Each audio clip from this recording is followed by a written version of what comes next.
जय गुरु जी। संगत जी। संगत जी, यह बात है सन 1954 की। पंजाब के साधारण से परिवार में एक ऐसे दिव्य बच्चे ने जन्म लिया जिसकी कल्पना ना तो उनके परिवार वालों ने और ना ही संसार ने की थी। यह कहानी है महाशिव के मानव अवतार की। यह कहानी है एक ऐसे गुरु की जिसने ना जाने कितने ही भक्तों को उनके जीवन में सही राह दिखाई। यह कहानी है महाराज श्री निर्मल सिंह जी की। यह कहानी है हम सबके प्यारे गुरु जी की। संगत जी, 7 जुलाई 1954 के दिन पंजाब के मलेरकोटला जिले के डुगरी गांव में गुरुजी के जन्म की घोषणा हुई। गुरुजी एक विनम्र परिवार में जन्मे थे। इस परिवार को हमेशा से संतों और फकीरों का आशीर्वाद मिलता रहा है, लेकिन माताजी के अनुसार उन्हें यह नहीं पता था कि एक इतने उच्च स्तर का महापुरुष उनके घर में जन्म लेगा। 7 जुलाई के दिन, जिस दिन गुरुजी का जन्म हुआ था, तब एक दाई ने वहां पर एक सांप और एक दिव्य प्रकाश को देखा था। जब पंडित जी ने जन्म कुंडली तैयार की तो माताजी को स्पष्ट रूप से बताया था कि यह बच्चा सिर्फ उनका नहीं है, बल्कि पूरी दुनिया का है। संगत जी, गुरुजी ने अपना प्रारंभिक जीवन डुगरी के आसपास ही बिताया। गुरुजी ने डुगरी प्राइमरी स्कूल और गवर्नमेंट हाई स्कूल में शिक्षा प्राप्त की। उन्होंने गवर्नमेंट कॉलेज मलेरकोटला से स्नातक किया। गुरुजी ने अंग्रेजी और अर्थशास्त्र में 2 बार एमए किया था। वह धारा प्रवाह अंग्रेजी बोलते थे और उनकी लिखावट भी बहुत ही सुंदर थी। लोग कहते हैं कि उनमें बचपन से ही आध्यात्मिकता की एक चिंगारी थी। उस चिंगारी को पूर्ण रूप से दीप बनने में ज्यादा वक्त नहीं लगा। धीरे धीरे जिस तरह गुरुजी बड़े हो रहे थे, ठीक उसी तरह माताजी की श्रद्धा भी अपने बच्चे में बढ़ रही थी। और इसी प्रकार एक दिन माताजी ने उन्हें गुरुजी के नाम से संबोधित किया, एक ऐसा नाम जो दूर दूर तक आज भक्तों के दिल में गूंजता है।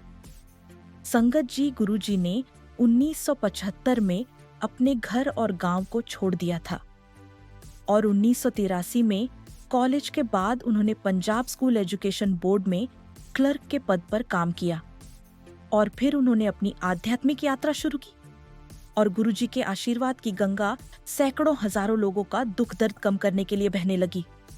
गुरुजी जालंधर, चंडीगढ़, पंचकुला और नई दिल्ली सहित विभिन्न स्थानों पर बैठने लगे और यहीं से सत्संग की शुरुआत हुई। यहाँ उनका आशीर्वाद लेने के लिए भारत और दुनिया के अन्य भागों से दूर दूर से लोग आते थे। गुरुजी के सत्संग में चाय और लंगर प्रसाद दिया जाता था, जिसमें गुरुजी का विशेष दिव्य आशीर्वाद और दिव्य शक्ति होती थी। भक्तों को गुरुजी की कृपा का अनुभव विभिन्न रूपों में हुआ। असाध्य रोग दूर हुए और तमाम सारी समस्याएं, चाहे वो आर्थिक समस्या हो, मानसिक समस्या हो या फिर कोई भी शारीरिक समस्या हो, सभी तरह की समस्याएं हल हुई। कुछ भक्तों को तो देवताओं के दिव्य दर्शन भी हुए, जैसा कि गुरुजी स्वयं भगवान शिव के अवतार है और उनमें से दिव्य गुलाबों की खुशबू उत्पन्न होती थी। आज भी जब उनका भौतिक रूप हम लोगों के साथ नहीं है, तब भी इस खुशबू का एहसास होता है।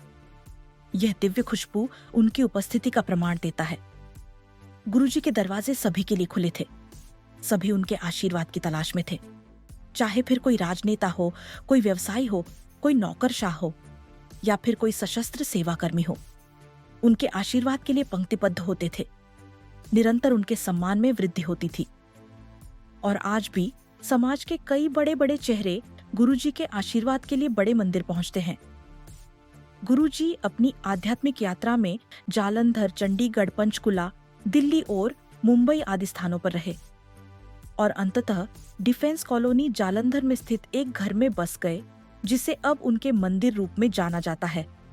वह 2002 तक दिल्ली और जालंधर के बीच यात्रा करते रहे, जब उन्होंने अंततः दिल्ली के एमजी रोड स्थित अंपायर स्टेट हाउस में बसने का निर्णय लिया, जिसे आज छोटा मंदिर के नाम से जाना जाता है।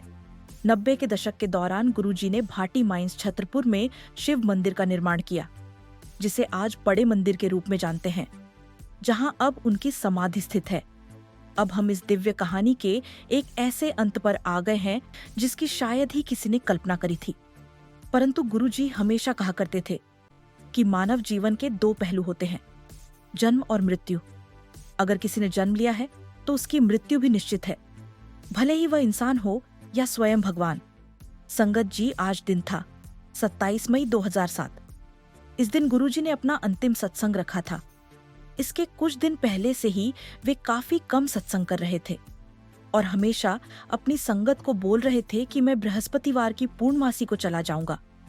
सब लोग इस बात को इग्नोर कर रहे थे और मजाक समझकर टाल रहे थे, परंतु उन सबको क्या पता था कि गुरुजी सत्य कह रहे थे।